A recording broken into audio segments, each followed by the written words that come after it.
My name is Catherine Walsh, and I am with NBDC PTAC, and I'm going to be your moderator today. NBDC PTAC is part of the Nebraska Business Development Center. We are a statewide program. The government contracting services we offer include assistance with registrations and the new beta.sam.gov system, assistance with 8A, HubZone, women-owned, veteran-owned small business certifications and self-certifications, proposal and bid review, and assistance with post-award processes such as debriefs, contract compliance, and invoice submission. NBDC has moved to all virtual events for the summer, and the next webinar we will have is next Friday, July 31st, and it will cover accounting for government contractors. I also want to just give notice that in a couple of months, on September 11th, we are having part 1 of our Meet the Buyers conference. Some of you may remember we had to postpone our Meet the Buyers due to COVID-19. It was supposed to take place this last spring. So we've decided to hold this year's conference in 2 parts. The first part will be in September and be a half-day event of virtual presentations and speakers. We will have Joshua Frank from RSM Federal. GSA will return to do another presentation on updates and changes. We will also have John Maddox from Co-Prince Law speak on mentor protege program and joint ventures. You can sign up for that half-day event on our eCenter page. Part 2 of our Meet the Buyers conference will then take place on October 20th and allow for you to meet one-on-one with federal agencies and buyers. This event will take place either in person or virtually, or potentially a hybrid of both, depending on the current situation. Either way, we will make sure that you have the opportunity to speak directly with buyers. So for those events, to register and for our full list of events, please visit ptac.unomaha.edu/events. The URL is also on your screen right now. You can also always send me an email after this webinar. Okay, so let's get started. For, today, during the webinar, if you have any questions, please type them into the question box on your control panel, and we will address everyone's questions at the end. The PowerPoint slides for today have been uploaded, and you can find them in your Handouts tab of your control panel. You can download them from there. And so today, our webinar is presented by Stephanie Shutt, Director of the Multiple Awards Schedule at GSA. So welcome, Stephanie, and thank you for being here today. Thank you, Catherine, and thank you for inviting me today. So today we're going to go through the Multiple Award Schedules program, and I'm also going to dive into some of the websites that a lot of you guys will be using, whether you're a new contractor, whether you have a contract and you need to modify it, whether you're a PTAC individual who is helping a company get on contract or modify that. I'm going to go through a couple of things like that. As Catherine stated, my name is Stephanie Shutt. My job at GSA is to basically make the Multiple Award Schedule program a more enterprise-focused program and start to bring down some of those silos that we have created within GSA. Today, I'm going to talk about the Multiple Award Schedules consolidation, and I'm going to dive into phase 1, 2, and 3. We're just getting to the end of phase 2, so a lot of stuff will be with phase 3. Some resources for you, and then I'll actually go into some of the web pages just so you guys know what you're looking for and different things like that. So the mass consolidation is a project we started in fiscal year 18. We kicked off the phase 1 of the project after the planning phase in fiscal year 19. And basically one of the things we realized while we were looking at the Multiple Award Schedule program is we had a lot of issues going on. Customers had provided us some comments, industry had provided us some comments, and our workforce did. And the main thing we realized is in this program, there was a lack of consistency across different answers that people were getting. The most frustrating being that the answer was usually correct, although different. And then the other thing was duplication. So what had happened over time is we had these 24 different schedule contracts, and just in case anyone's not aware of what that means, is this program basically has a bunch of contract vehicles that different industry partners can come to and get a contract with, which allows the government to do streamlined ordering against these contracts. And these contracts are commercial contracts, meaning that you can do firm fixed price buying, time and material buying, labor hour buying, or like purchasing as if you would purchase off of a website with a purchase card. The MASS program is purchased via FAR 8.4. So if you're ever looking to see what agencies need to do to purchase through the program, 8.4 is where you're going to go. But over the past couple of years, we had grown to be about 24 schedules, and basically they were siloed contract vehicles. What ended up happening is it created a weird guessing game for industry and for our customer agencies. So industry, when trying to figure out where they should do their offering, they couldn't determine which schedule was the best fit for them, especially for those companies that cross professional services and information technology. It was just they could fit in either so easily. It was a very difficult decision of where to spend those resources, especially for small business. For customer agencies, it also caused confusion when they would go into eBuy or any of the purchasing. It became difficult to find things, mainly because they would have to guess which contract vehicle to put RFQs against and where to do that market research. So we had kind of the similar situation happening on both our industry side and our customer agency side. So we tried to figure out if we could go down to less schedules. And what we found out is that the only way we could remove all of the consistency issues and all the duplication issues was to actually go down to one contract vehicle that included the entire offering of our previous 24 contract vehicles.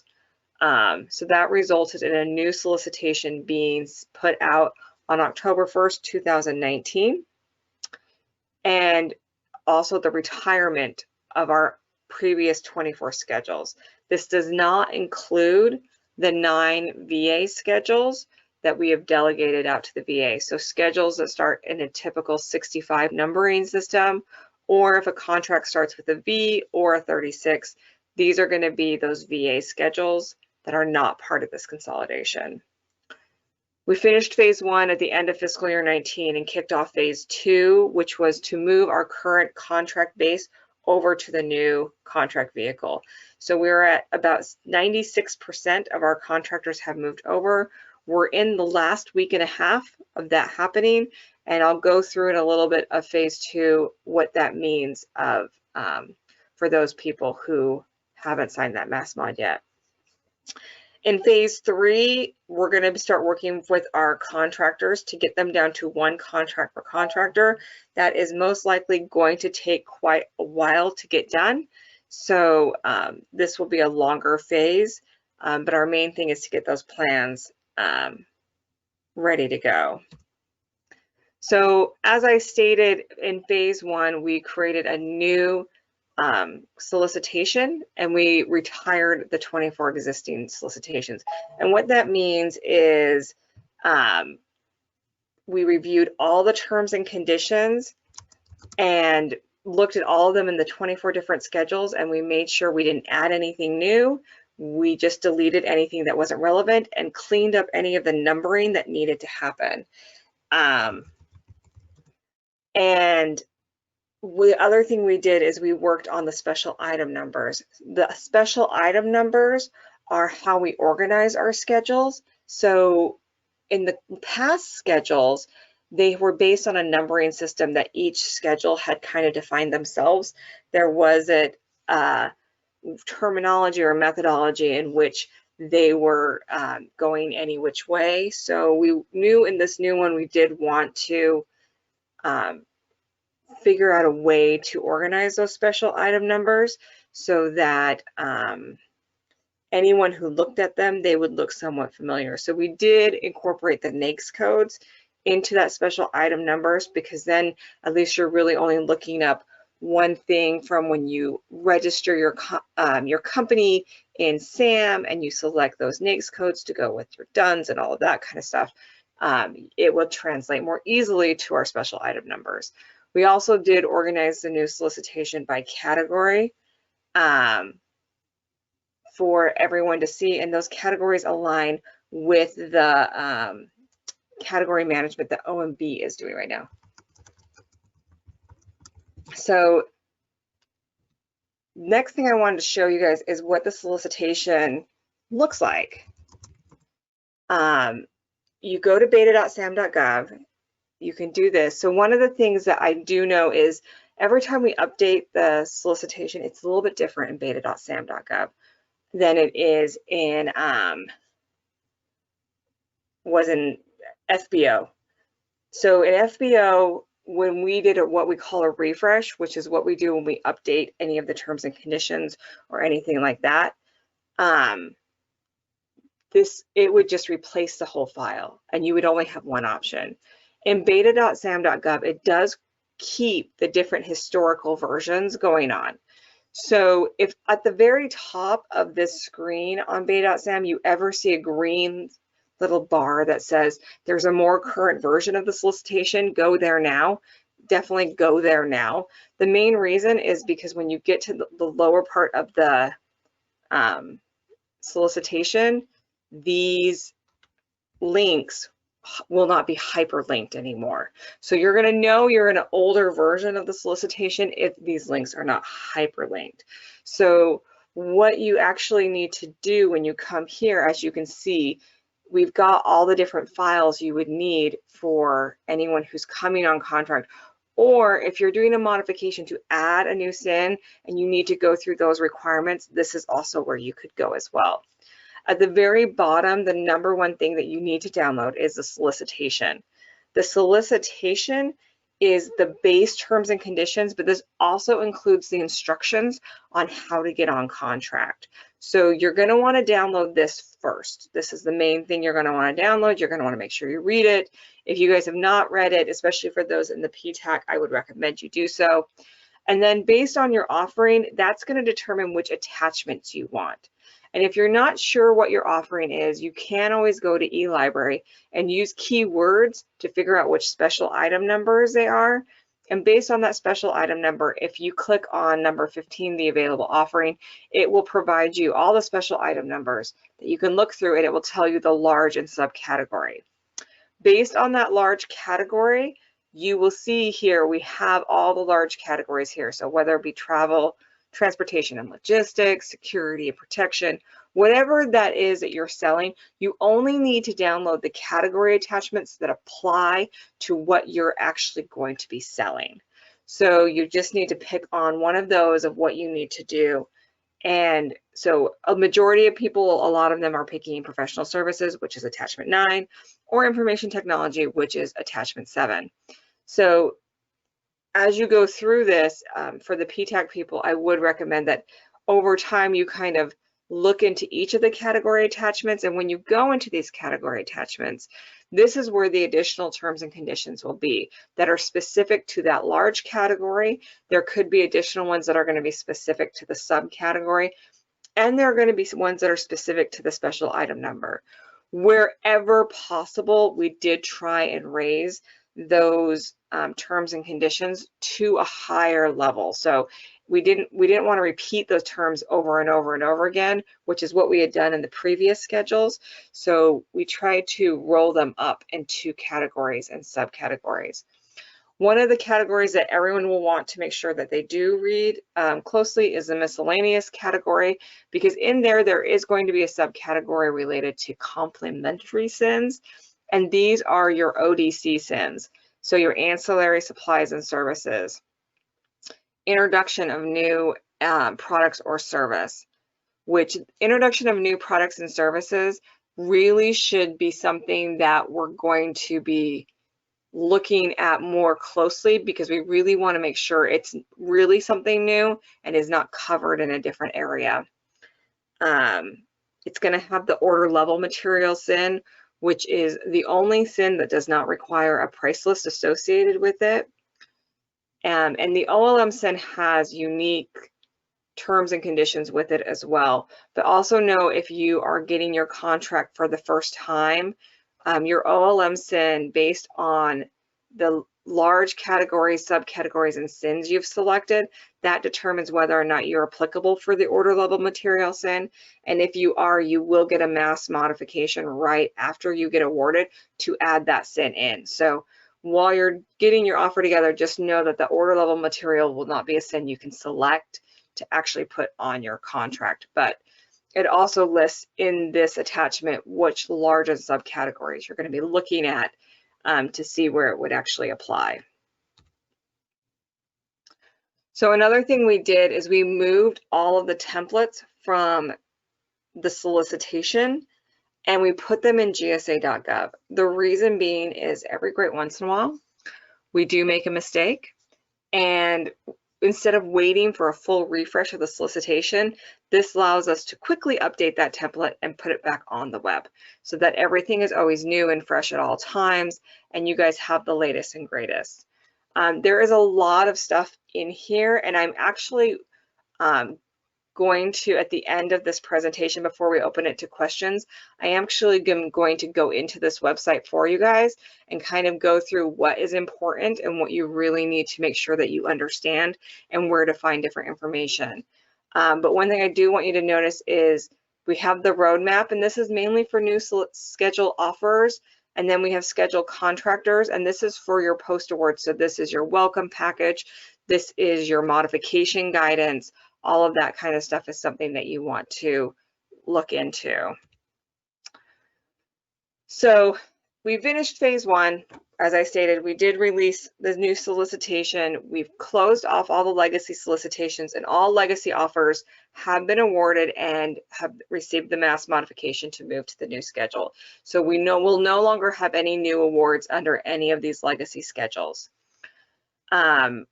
For phase two, it's moving everyone to the new schedule, and our numbers actually have ticked up. We have probably over 96% at this point that have signed the mass mod. We have a last 4%.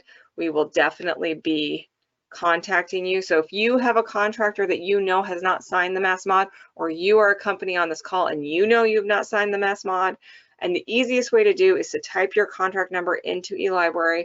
If it comes up under a legacy number like Schedule 70 or 00 Corp or Schedule 75 or something like that, rather than just mass, then you need to sign that mass modification.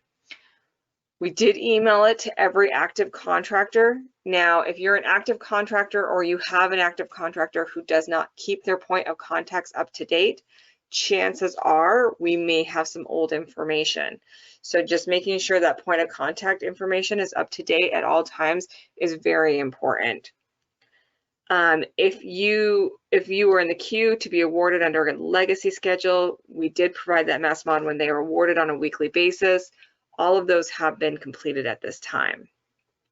So all that the mass mod does is it aligns those terms and conditions to the correct numbering sequence and making sure that you guys have the correct terms and conditions. Again, it did not add anything new. Some of the things that people need to be aware of is there are terms and conditions that may not apply because we have two versions of them in there. So just be aware of the difference between terms and conditions that apply or don't apply, and then true exceptions that you want to take. The mass mod also migrated all the legacy SINs to the new SIN structure. So in the legacy SINs, over the 24 schedules, we had just under 900 SINs. In the new schedule, we have just over 300. So we were able to remove that duplication of just under 600 special item numbers that we found were in there more than once, basically. So I did want to show you what eLibrary looks like. As I stated, the SINs did move to NAICS base. So the problem, though, also with NAICS, as the problem with any numbering system in the government, everything is always kind of changing. So for products and commodities, the NAICS codes are extremely specific. So if it's a commodity, and you'll know it's usually a commodity because commodities usually start with a 3 series. If it's a shortened hyphenated NAICS code, meaning it doesn't have all full 6 digits of the numbers, that means that that special item number has more than one NAICS code assigned to it. And we're going to do a hyphenated version so you'll be able to know which NAICS codes are in it. If the NAICS code is shared by another special item number, you're going to see an alphanumeric after that 6-digit number. So an example would be at the very beginning for complete facilities maintenance and management, the FAC, and that's because that NAICS code is shared with facility support services where you have an FS. So you'll be able to see those different things in there because those NAICS codes are shared. If it is a NAICS code that is not shared with any other special item number, the special item number and the NAICS code will be exactly the same, like surface preparation, which has the 238320 NAICS code, and SIN, and they're the same. And there's no alphanumeric after it, and there's no hyphenation. So those are some of the things you're going to be looking for while you're going through this new schedule. So after contractors do sign the mass mod, the next thing they need to do is align their price list. So their price list includes a bunch of stuff that they're not going to change. That includes the contract number, that includes the actual items or labor categories awarded under that price list, and it includes any best value negotiated factors. The negotiated factors would be warranty, labor cats, scope, or education or anything like that, delivery terms, FOB destination, whether you're charging shipping or not, any of these things are going to be in that vast value, and all of that's going to stay the same. All we really need contractors to do is do the SIP/SIN migration, which updates that back data in SIP to the new special item numbers and the new schedule number without you guys actually having to submit a new price list to Advantage of your items. And then the next thing that needs to happen is we need you guys to update that terms and conditions price list / catalog. And that catalog, if you are a service provider only, you only have that catalog. You don't have items in SIP, so you just need to do the SIP migration just to update that back data. But then you'll still need to update that catalog. And then for product providers, same thing, you'll need to update that catalog. If you click on this link, and this presentation has been provided again in the handout section, when you click on this link, it will take you to the Interact post where it has 4 attachments. 2 of those attachments will go through, one of them will go through the SIP migration and how to do that step by step. If you get stuck with SIP or your SIP is not working correctly or you can't get it to work, I do recommend that you call the Vendor Support Center help desk. The main reason is they are the only people who can actually look in the system. I can't look in the system, and other people who work for GSA can't either, so there isn't anything really we can do, so you really want to contact that Vendor Support Center help desk. When it comes to updating your price list, there is an attachment with a step-by-step guide of how to update your catalog price list, and that is the the term and condition is the IFSS 600, and that's basically what tells you what's supposed to be in that terms and conditions document. The attachment on here will go through that step by step so you can make sure you update everything in there. In reality, that price list is going to look almost exactly the same. You're just going to be really updating that schedule information. So if you were on schedule 70, for example, you're going to change that to schedule mass. The federal supply schedule is going to be called the multiple award schedule. So different things like that. You need to update your special item numbers that are on there, and your FSCs or product service codes, those will also need to be updated on there as well. So that's definitely something that there are some instructions in there, and it will walk you through that price list. It is a pretty comprehensive review. So for some of you guys, you may not have a price list catalog that as intense as this is. If your catalog is slightly different, you may want to do it so that you can get it up to date as much as possible. So again, go to this Interact post and review all of that information. So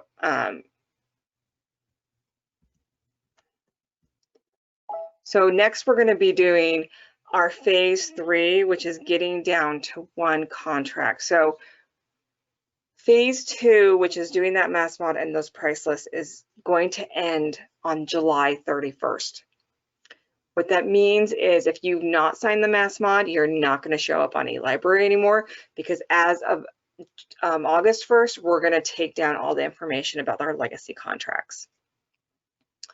So phase 3 will start at the beginning of August, and it will go most likely to get to the final goal of one contract per contractor. It probably will take us about 5 years, and that's going to be due to BPAs. So during this phase, it will only impact those contractors who have more than one contract per contractor. And our contractors are determined by their DUNS number. So that DUNS, or that unique identifier that we have. And if you're not sure if the contractor has more than one because they have subsidiaries or wholly owned subsidiaries, or they have sister companies or parent companies, child companies, all those kind of things, the best thing to do is to go into eLibrary and type in their contract number, and you'll be able to see how many contracts they have, because eLibrary will automatically group them together. So if there's only one listed, phase 3 is not going to apply to those contractors. They're done after phase 2. As I stated, starting July 31st, we're not going to show any of the legacy data. So those companies who've not signed the mass mod will not show up on eLibrary anymore. And then at the end of October, we're not going to be displaying anything in GSA Advantage or eBuy under the old numbering system either. So what you're going to see is those companies who've not updated or done that SIN migration, their price list is not going to show up anymore after that date. So just making sure that companies first sign that mass mod and second do that SIN migration is very important, and then updating that terms and conditions file. So again, if you have more than one mass contract, then phase 3 probably will apply to you. If you have more than one contract where they each have more than 5 years left in the 20 years, then it definitely is going to apply to you. If all of your contracts have active sales, it's going to apply to you, because that's going to add a complication, meaning that's something that you guys are going to have to figure out as a company and walk through.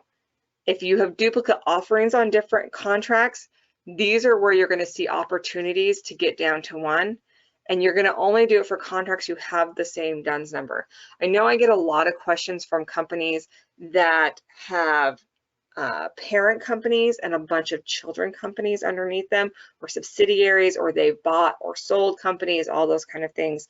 Again, it's going to be on that DUNS number, and if you're not sure, use eLibrary to figure that out, because you could only have one. Only about 1,700 contractors have multiple contracts. So majority of our contractors are going to be done with this entire consolidation by the end of this month.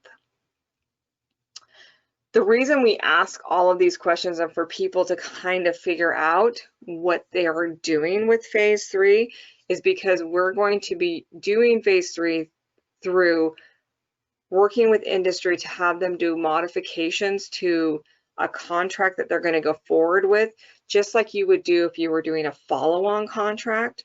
So if you have a follow-on contract because one of your contracts is getting to the end of the 20 years and you're putting in that second year in place, we're going to use that exact same principle of how to get you down to one. So you're going to have to modify a contract that you're going to go forward with any special item numbers or offerings that you need to move over. And then your other contracts, you're going to determine how long you need to keep them alive for.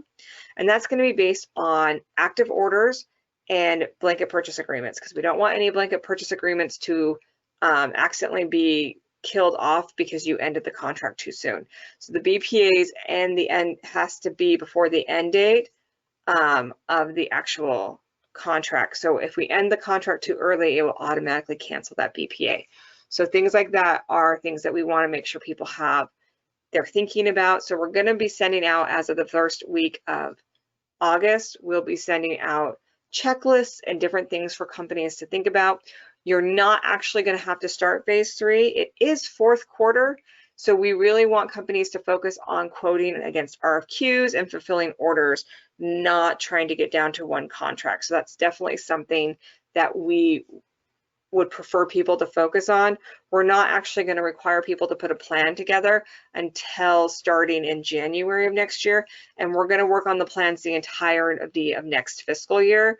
We're hoping to have all plans in place by the end of next fiscal year, and then we'll be able to go forward and just work through those plans over the next 4 years. So some of the resources we have is the Interact community. If you are part or you've joined the Mass Interact community, you will know because you get email alerts from this community every time we post something new.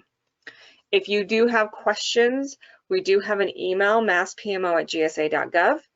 And this is an email that we give out to industry, to customers, and our own workforce to answer questions. For the Vendor Support Center, we do put information there. And then all your templates and guidance are going to be on that Mass roadmap. And before I actually turn it over to questions, I am going to dive into this Mass roadmap really quick. So for those people who are PTACs or those people who've ever been contacted by someone on whether or not they should join the Schedules program, the Schedules program requires a lot of resources and time to get on and to manage. It's a very large program, but you really need to make sure that you know what you're doing. So one of the things you're going to want to do is market research. And this is something that you should do now, but you should also do consistently throughout everything that you're doing. The main reason is you should always know what your federal market is, because that is what you're actually going to be making sure your cells are in the right area for. So are you getting what you need? Are you selling in the right realm? Are you checking, has the market changed in the federal government? Do you need a change as a company? What is that going to be? When you look at things like the Federal Procurement Data System, or FPDS, whether you look at it in FPDS or you look at it at beta.sam.gov, either place that you look at it, you're going to be able to see a couple of things. So there's NAICS code. And NAICS code is assigned at the contract level. So in Mass, for example, we assigned a preponderance of work NAICS, and that is NAICS that's going to cover your entire contract, irregardless of how many NAICS you're actually offering on that contract. We have to assign a preponderance. The reason being is that is what assigns your size standard. So if you're looking at FPDS related to contracts, NAICS is a great way to go because you're looking at the preponderance of work for that contract. If you're looking on how things affect you order-wise and what orders are being placed, you're really going to want to go with that product service code. The product service code is a 4-digit code that actually explains how something is being used. So for example, if you sell a shovel, the NAICS code could be under tools or construction or whatever that may be. What you're going to see though on the ordering side is you're going to see a more strategic ability to see who's buying what for what. So are they buying shovels as part of construction? Are they buying shovels as part of a toolkit? Or just to have, are they buying shovels for landscaping? Are they buying shovels for archaeological situations? So that product service code is really going to get more so into that narrow use. So this is something that, again, always understanding your federal market is something that's always important. We also provide a schedule sales query, and this is our transparent way of showing everyone what funding, basically what sales were reported by contract to GSA. So it's something that we put out publicly. Understanding your competition and going into eLibrary to see how many companies on there is also something very important. So the main thing that we always also get related to changes in the new schedule thing is we have recently started allowing CPARs, acceptable data for past performance. So this is something that we actually do now. We didn't before, but with that, Dun & Bradstreet has removed the service that you would pay for to do an open ratings. So open ratings has now been discontinued. So we actually we're finishing the last open ratings that people had bought this year. So when those are done, and I believe that will be December 1st of this year, we're going to actually update this to remove everything about open ratings. So right now, your past performance, you can do a CPARS, or you can provide us a list of point of contacts that we will send a survey to. We do have a Springboard program which removes the financial requirement of having financials for 2 years, but that is only if you have a completely information technology category-based offer. You're not offering anything else. So that's some of the programs that we do have. Just so everyone knows, also one of the biggest things we get complaints on is people who are surprised by this minimum sales criteria. So you need to get $25,000 worth of reportable sales within your first 2 years, and then $25,000 each year after that. So this is something that you have to maintain. So just making sure that you understand that and the company is prepared to do that. It's always best that you have a little bit of federal sales before you join the Schedules program, mainly because it makes sure that you actually have a market. But also to note, Schedules is not the only way to get sales, and you can do different things either through subcontracting opportunities or through FedBizOps, which is now beta.sam.gov. So for those people who are helping people get on contract, the roadmap is really the best thing you can do. It will get you through the get ready stage, which will go through your training that you need, where you need to register, and understanding that solicitation, including an offer document submission checklist, which I recommend everyone download. As I stated earlier, we do have a lot of attachments that everyone has to do.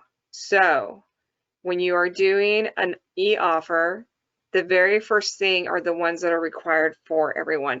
And the main thing that's required for everyone is that price proposal template. So we do have it broken by product or service training. But if you are a company that offers very specific things related to travel or transportation and logistics services, there is a unique price list for these special item numbers. So just make sure that if you are in those realms, that you are selecting that correct price proposal template. We do have the letter of supply, so anyone selling products, that's where you're going to get that. If you are doing the TDR program, you do not need to do a commercial sales practice. You do need to provide a commercial price list, which is different. But if you are not doing TDR, you're going to be doing a commercial sales practice, and you would get that template here. And if you are a company that is not small, or you are other than small, you will need to do a subcontracting plan, and there is a template in here for that. So all of our wage determinations, the way the Schedules does the wage determination with Department of Labor is we kind of have a deal with them, irregardless of how many times they update their wage determinations. Our schedule contract only has to update it once a year. So that's where you're going to find this. We just did a refresh too in June 2020, which did all the new wage determinations. So as you can see, all the dates on here are June 2020. And then down here in information only is information related to order level materials in case anyone needs to become more familiar with that and whether or not that special item number is something that A, is applicable to you, or B, you want to use and want to use correctly. And then the transactional data reporting information sheet. And this sheet will go through the pros and cons of TDR. Please note though that in TDR, there's only specific SINs, and you have to have at least one of these SINs that are applicable for this program to participate in that program.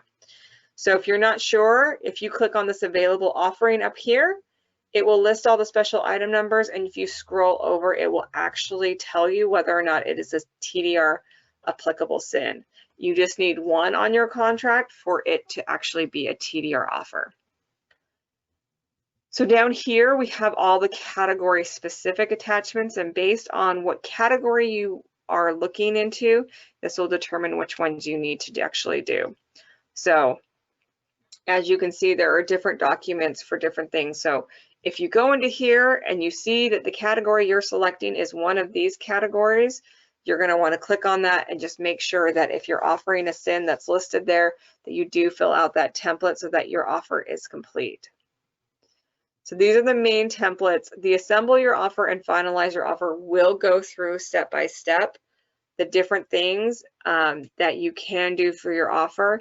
Another thing really quick before I go into the post-award section is on eOffer, we have an eOffer eMod Interactive Help Center.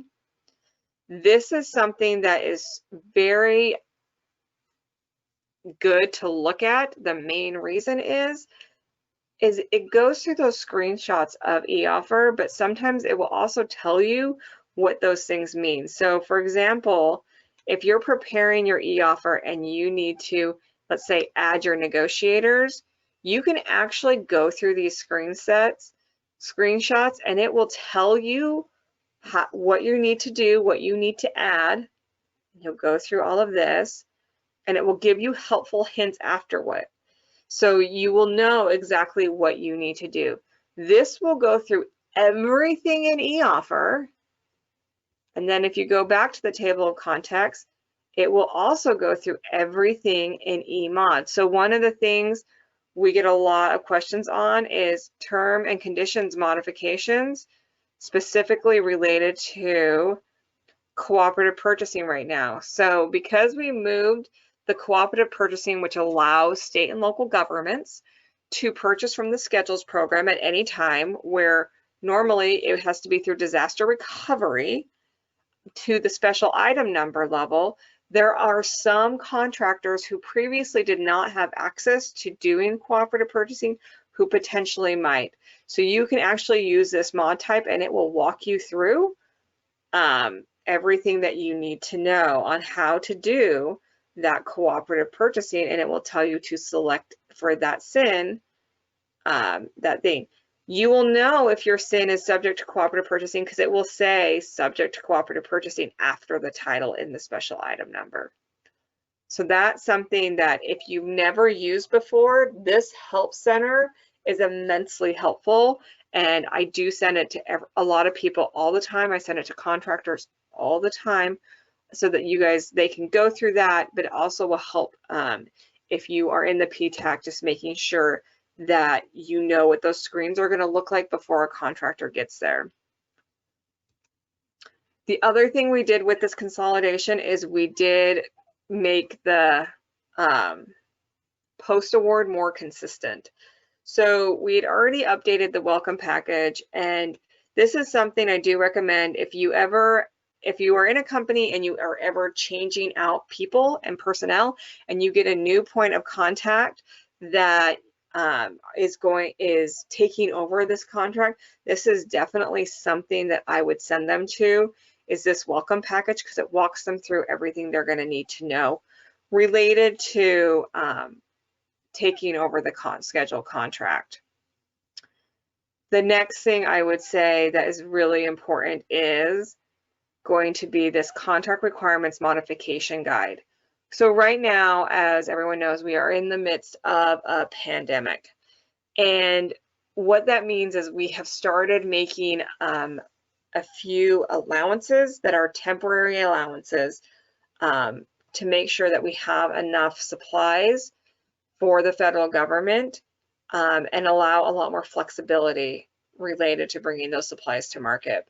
So currently, certain products that are under various federal supply classes or FSCs, which are similar to the PSCs or the product service codes, they are applicable to allow them to have non-TAA compliant products temporarily for these items to be added to the mass contracts.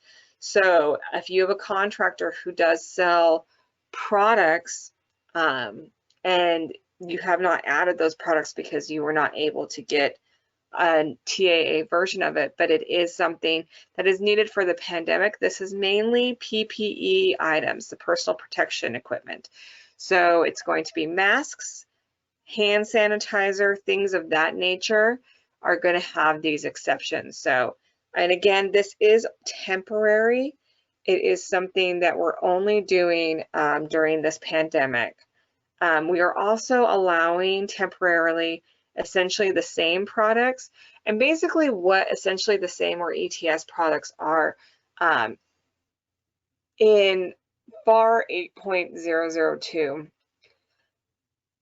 For the mandatory government sources, the federal government must use AbilityOne, which is a nonprofit group that hires either blind, severely handicapped, hard of seeing, anyone in these realms that have difficulty finding jobs. AbilityOne hires large groups of this, and they create what's called a nonprofit agency. And what they do is they take an item that can be manufactured and they start to manufacture it. If they manufacture it and it does meet a spec, it becomes a national stock number and the item is placed with that. What happens though is it's put on a procurement list, meaning that agencies cannot purchase it from anyone other than AbilityOne. So we can't sell on schedule essentially the same items that would be in competition of these AbilityOne programs. Right now during this pandemic, just because AbilityOne is not able to keep up just with the need and the supplies that are needed right now, we have opened it up for essentially the same items to be on contract temporarily. Again, this will be the same as the non-TAA. This will be eventually having to take down once this pandemic is done. But these are two opportunities that current contractors do have related to the expansion of items that can be on contract. So if you are modifying your contract or need to modify your contract, there are multiple things that you can download. You have this contractor compliance checklist, catalog items, everything like that.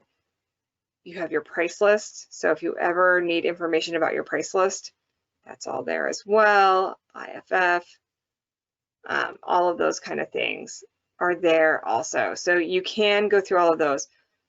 Down here at the bottom though, is your modification guidance. So you have these clauses and you have a large guidance package which will go through each of the modification types. We also have new templates related to the change of name format and the novation agreement and legal certification of name change format. So previously these had kind of been placed in various places, but they were slightly different. So we did clean them up and get them one consistent type.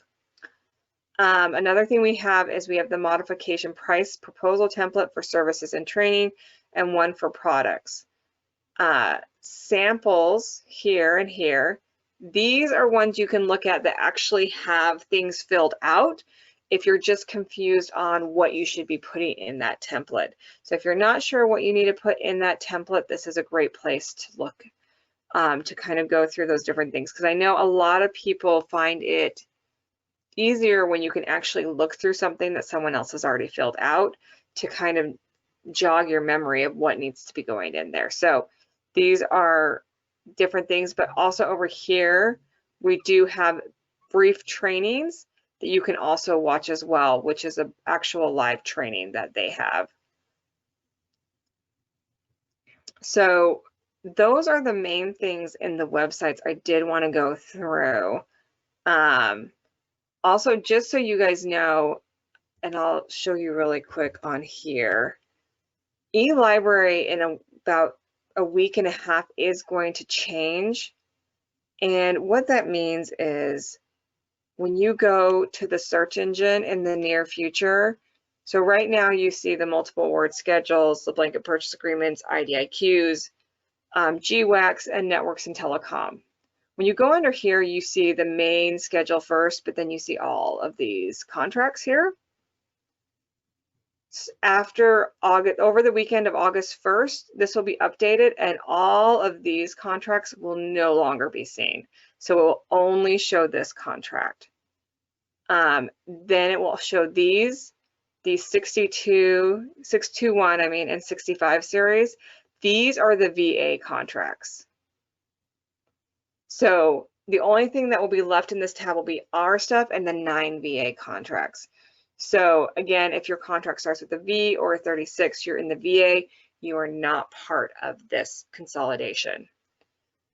So, but with that, I'm going to stop sharing and I'm going to open it. I want to leave plenty of time for questions. I believe we have about 30 minutes, but I wanted to open it up for questions.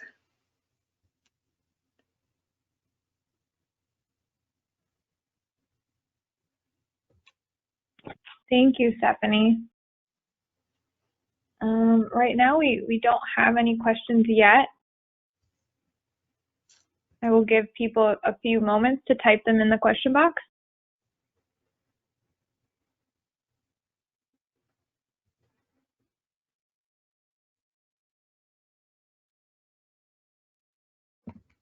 And Stephanie, if anyone has a question that they wanted to ask you directly, are they able to contact you or someone from your team? Yeah, so if you can email, if you need to contact us, you can email us at masspmo@gsa.gov. I answer a majority of those emails, but then if I'm out or not available, someone from my team can also do that.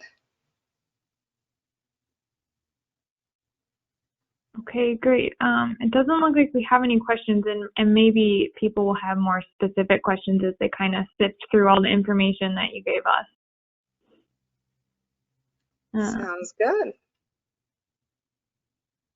So just to let everyone know that I did record this, so if you would please email me, I can send you a link to the recording. My email is cwalsh, W-A-L-S-H, @unomaha.edu. And if that's all we have, I'm going to thank Stephanie for being here, and I will let you all go. So thank you. Thank you for inviting me. Have a great day. You too.